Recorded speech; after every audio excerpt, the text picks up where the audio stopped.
It began with humiliation. Not loud, not cruel, worse. It was quiet, sharpened by silk and civility, delivered in whispers that cut deeper than any blade. At the breakfast table of Wessex Manor, silver gleamed, porcelain shone, and laughter fluttered like birds too bright for their cage. Among the 10 guests seated in perfect symmetry, none dared speak too directly of what everyone knew. That the Duchess of Wessex, beautiful, decorous, and only 23, had been a wife in name only for 7 long months. Lady Eleanor's teacup trembled slightly as she lifted it to her lips, the motion hidden beneath a practiced smile. Across from her sat her husband, Alexander Hawthorne, the Duke of Wessex, 32, immaculate, unreadable. His face was carved from discipline, his voice, when it came, was measured enough to command a regiment. He inquired about the state of the stables, the spring crops, and the Earl of Redford's gout. He did not, however, once look at his wife. It was the sort of cruelty society never condemned, because it was cloaked in restraint. The Marchioness of Danforth, a woman whose tongue could turn saints to scandal, leaned toward her companion and murmured, "Poor creature. So lovely, and yet untouched." Eleanor heard her. She always heard them. The words were soft enough to be deniable, but they landed like stones against glass. Around her, laughter rose again, polite and hollow. The Duke did not react. Perhaps he had not heard. Or perhaps he had, and decided silence was the lesser sin. When breakfast ended, chairs scraped against marble and conversation resumed in the corridors, but the damage lingered like the scent of overripe roses. Eleanor stood by the window, her reflection pale against the morning light. She was dressed perfectly, every ribbon and pearl in place, yet she felt like a portrait of herself, beautiful, unmoving, and entirely unloved. A carriage rumbled outside, the wheels crunching over gravel. She watched as her husband descended the steps, his coat catching the breeze, his stride steady. He paused to give instructions to his groom, then mounted his horse. The sound of hooves faded into the distance before she realized she had been holding her breath. He did not look back. He never did. That night, Wessex Manor seemed built for ghosts. Corridors stretched into silence, the clocks marking time with indifferent precision. Eleanor walked them as one might walk through the ruins of a memory, her slippers whispering against the floor. In the drawing room, the fire burned low, casting long, uneven shadows that flickered over the portraits of past duchesses, women who had smiled because they were supposed to. When she had first come to this house, she had believed that love could be coaxed from patience. That duty might soften into affection. That the Duke's grief, deep and private as it was, could one day make space for her. She no longer believed that. Her marriage had become an echo chamber of silence. She sat at the piano, her fingers hovering above the keys. She did not play. Once, she had played for him, tentatively, shyly, on the second night after their wedding. He had thanked her with exquisite politeness, then excused himself for business that could not possibly have existed. He was a man made of duty. His late wife, Lady Beatrice, had died giving him an heir who never took his first breath. The tragedy had sealed something inside him, a grief that did not weep but calcified. The Ton called it devotion. Eleanor called it exile. And yet, beneath her pain, something stubborn remained, a quiet, aching hope that he might one day turn toward her, even by accident. The next morning brought rain. It beat gently against the tall windows as the servants hurried to prepare the manor for visiting guests. A royal courier arrived by midday, soaked to the bone, bearing a sealed letter with the crest of the Prince Regent. The household gathered in cautious curiosity as the Duke broke the wax seal. Eleanor stood a few paces behind him, hands clasped. His eyes scanned the letter, his expression unreadable. Then he folded it once, precisely, and dismissed the servants. "It is an invitation," he said at last, his tone clipped. "The court intends to revive the old Midsummer's Eve fete at Wessex Manor. His Royal Highness wishes us to host it." Eleanor blinked. "At Wessex? But, it has not been held since. Since my wife's passing," he finished quietly. The silence between them deepened, heavy with things unspoken. "It is a matter of duty," he added, already turning toward his study. "We will make the necessary arrangements." He left her standing in the hallway, her reflection fractured in the glass of a framed map. She knew what the fete meant. It was not merely a celebration, but a performance. The Ton would come, glittering and hungry, to inspect the Duke and Duchess of Wessex. Every gaze would ask the same question: was their marriage as cold as rumor claimed? That night, Eleanor lay awake in her vast, empty bed, listening to the rain. Her thoughts drifted to a single moment months ago, his hand brushing hers as they had exchanged vows before the altar. She remembered the warmth of his skin, the tremor that passed between them, fleeting and electric. She had mistaken it for promise. Perhaps it had only been hesitation. In the quiet, she whispered his name, testing how it felt to speak it when no one could hear. "Alexander." The syllables trembled in the dark, tender and forbidden. She imagined him in his own room, perhaps seated by the fire, eyes fixed on some ghost she could not compete with. In her mind, she could almost hear him breathe. Almost. By dawn, the rain had stopped. A soft mist rose from the gardens, blurring the edges of the world.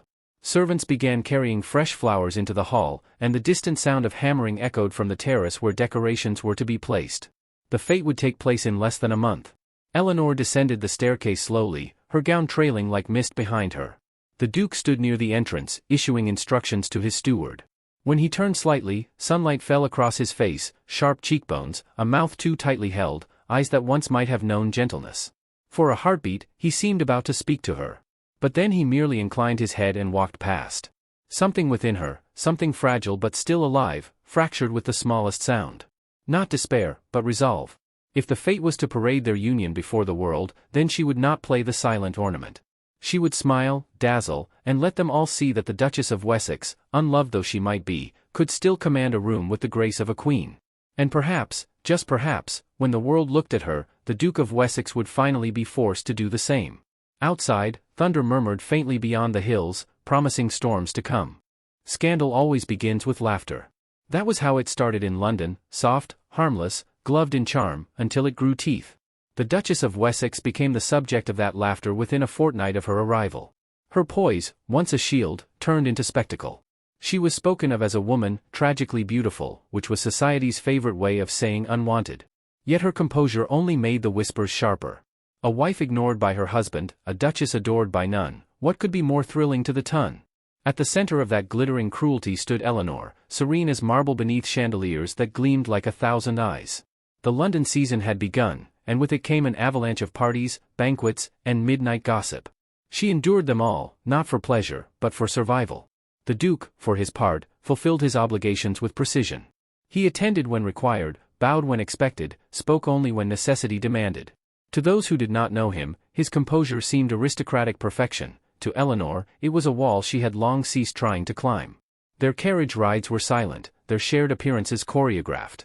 They were not enemies, nor lovers, merely two souls bound by a promise neither had the heart to break.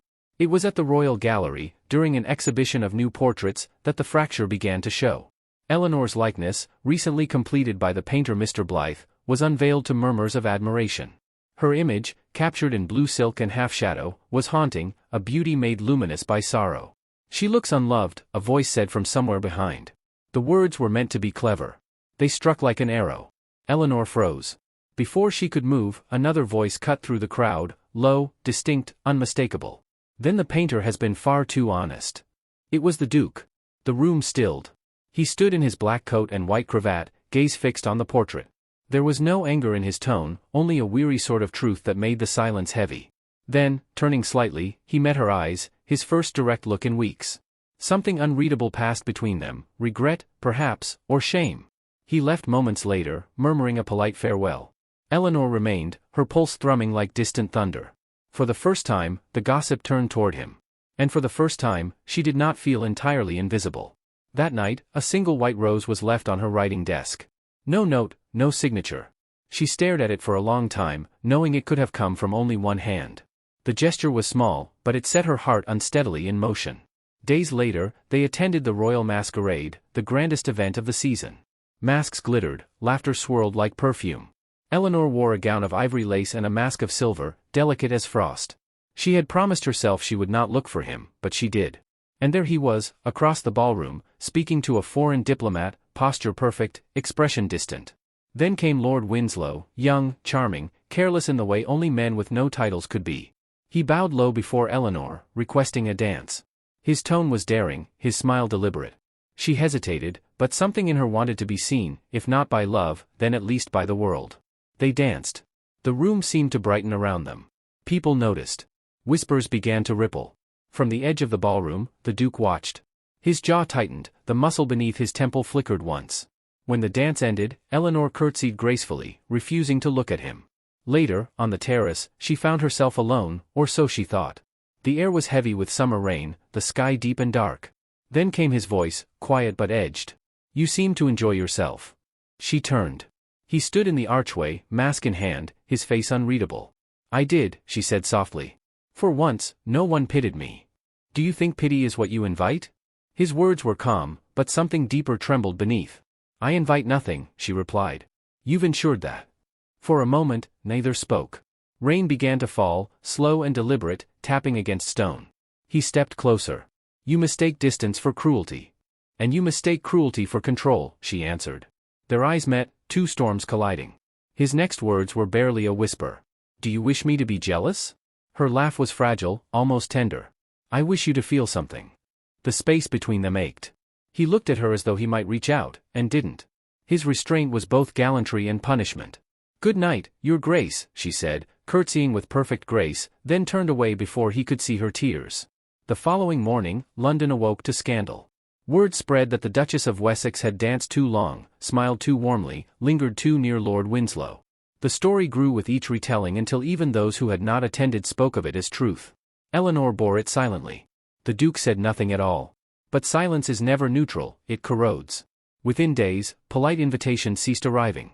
Ladies who once sought her company now turned their eyes elsewhere. The Duchess who had been pitied was now whispered about as dangerous. One evening, she entered the drawing room to find him waiting by the fire. He did not speak at first. When he finally did, his voice was low and roughened by fatigue. Do you wish me to defend you? She blinked, startled. Would you? I have defended your name 100 times without your knowing, he said. But this rumor, feeds on my silence as much as your defiance. Her throat tightened. Then speak. Tell them it isn't true. He looked at her, really looked at her, as though seeing her for the first time. They will not believe me. Then believe me, she whispered. He flinched slightly, as though struck. The fire crackled, throwing fleeting light across his face. I do, he said, and for an instant, she almost believed it. But when she reached for his hand, he stepped back. By the week's end, the Duke announced his intention to return to Wessex ahead of her. The Midsummer's Eve fete, he declared, would proceed as planned, an opportunity, perhaps, to silence rumor through spectacle. Eleanor remained in London, her heart split between humiliation and reluctant hope. The last letter she received from him was brief. Preparations are underway. The gardens will need your touch. Return when you are able. No signature. No affection. Yet beneath those words, she thought she glimpsed something trembling, regret, or longing, or perhaps the faint beginning of surrender. She folded the letter carefully, pressing it to her chest. Outside, the rain returned, fierce and unrelenting, drumming against the windowpane like an impatient heart. Somewhere in the distance, a carriage arrived at the gates of Wessex Manor. Whether it carried redemption or ruin, neither could yet know. The storm came before dawn. Wind tore through the Wessex countryside like a curse unbound, rattling windows, flinging branches, and waking the sleeping house. In the west wing, Eleanor startled upright, heart pounding, a single name on her lips. Sebastian. It was the first time she had spoken it aloud in months. The name lingered in the dark, soft and aching. For 7 months, she had lived as a duchess in title only, obedient, composed, perfectly silent. But silence had become unbearable. That morning, as pale light crept over the moors, she made her decision. She would return to Wessex Manor, as his letter had asked, though not to decorate his fate, nor to play the part of a reconciled wife. She would confront the man who had once promised her everything and given her nothing. When her carriage arrived at the estate, the world seemed suspended between rain and sun, as though nature itself could not decide its mood. The manor loomed, vast and somber, its stone walls veined with ivy, its windows glimmering faintly. It had always intimidated her, its symmetry, its silence, its endless echo of generations. Now, it simply felt lonely. Servants greeted her with courteous restraint. The Duchess's return was not unexpected, but it stirred quiet tension among them. Whispers carried through corridors, will His Grace receive her? Will they dine together again? No one dared ask aloud. In the grand hall, she paused before the portrait that had been unveiled in London, the one that had started it all. Her painted self looked back at her, serene, sorrowful, untouchable. She almost pitied that woman. Your Grace, said a voice behind her, careful, uncertain. It was Mrs. Hensley, the housekeeper who had served the Wessex line since before Eleanor's marriage. His Grace is in the South Gardens. He said you'd find him there. Eleanor nodded, her throat tightening. She walked through the corridor, each step echoing against marble, and stepped out into the gardens. The midsummer preparations were already underway. Lanterns hung from willow branches, silk ribbons fluttered in the damp air, and young gardeners hurried between hedges, placing garlands along the paths. The scent of roses was everywhere, too sweet, almost suffocating. And there he was. The Duke of Wessex, Sebastian, stood near the fountain, hands clasped behind his back, coat unbuttoned, face shadowed by fatigue. He turned when he heard her approach, and for a moment, neither spoke. "Eleanor," he said finally, her name landing between them like a fragile truth. "My lord." Her tone was measured, her expression unreadable. "You summoned me." "I asked," he corrected softly. "You chose to come." "Perhaps curiosity overcame sense," she murmured. He almost smiled. "That would be new for you." The faintest spark passed between them, an echo of what once had been, but it died as quickly as it came. She folded her hands before her. "You plan a grand celebration, I hear. A perfect stage for perfect appearances." His gaze lifted to hers. "Appearances matter. Especially when whispers do not fade." "And yet," she said quietly, "you never sought to silence them. You let them devour me." Something in his expression changed, an old wound opening. "I thought distance would protect you." "From whom? The world, or you?" He inhaled sharply, as though her words had struck deeper than he cared to show. Rain began to fall again, a fine mist that blurred the edges of the world. "You think me cruel," he said, voice low. "I think you afraid," she replied. "Afraid of what it might cost to care for me again." His jaw tightened, the muscle beneath his temple flickering once. "You mistake silence for indifference. And you mistake my endurance for peace," she whispered. They stood beneath the gray sky, the air thick with everything unsaid. "I did not mean to let you go," he said finally, his voice raw. "After the accident, after my brother's death, I could not," he trailed off, unable to finish. Her breath caught. "You could not bear to love again." He looked away. "I thought love was the reason he died. Passion without reason destroyed him, destroyed our family's name. I swore it would not destroy me too." She stepped closer, her voice trembling but clear. "Then you punished me for his sins." "I punished myself," he said. "You were only the proof of it." For a long moment, they simply breathed the same air, both fragile, both furious. The distance that had once protected them now felt unbearable. "Sebastian," she said softly, "you married me because you believed in redemption. But you never believed I could give it to you." He stared at her, rain glistening in his hair, and she saw something flicker in his eyes, pain, guilt, longing, all tangled together. "You are wrong," he whispered. "I did believe. I still do." Before she could reply, thunder cracked overhead, startling the gardeners. They fled toward the manor, laughter and shouts fading into the distance. Eleanor and Sebastian remained, motionless in the rain. "Go inside," he said quietly. "You'll catch your death." "I've already caught my grief," she replied. He almost reached for her, almost, but stopped himself, the hesitation visible, brutal. "Why do you fear touching me?" she asked, her voice breaking. "Because I do not trust what it would awaken," he said. Her eyes filled, though she refused to let tears fall. "Then perhaps it is time you stop fearing the living." He said nothing. The silence stretched, heavy and alive. Later, as the storm subsided, Eleanor retreated to her chamber, heart pounding with everything left unresolved. The room smelled faintly of lavender and memory. Upon the vanity lay a velvet box, small, unfamiliar. She opened it with trembling hands. Inside was the locket she had once given him on their wedding night, the one he had refused to wear. Inside it, 2 portraits, hers and his brother's. The sight stole her breath. A note lay beneath. "Forgive me. I kept it because I could not choose which love I had betrayed." Her fingers shook. The truth was devastating, tender, and cruel all at once. He had not been unfeeling, he had been drowning in a grief she had never seen. The sound of footsteps echoed outside her door. She turned just as it opened. Sebastian stood there, soaked, disheveled, unguarded. "I didn't mean for you to find it," he said. "I was meant to," she whispered. "You've hidden too long." He looked at her, chest rising and falling, the distance between them suddenly unbearable. "Eleanor." But before the word could become confession, the manor bell tolled, a sharp, echoing sound that froze them both. From the corridor, Mrs. Hensley's voice rang out, urgent and strained. "Your Grace. There's been an accident in the East Field, one of the carriages." Sebastian's eyes widened. Eleanor's hands gripped the locket, the weight of it pressing into her palm like fate itself. The storm outside began to rise again, wind clawing at the windows, as if the heavens themselves demanded a reckoning. Neither of them knew it yet, but Midsummer's Eve had already begun.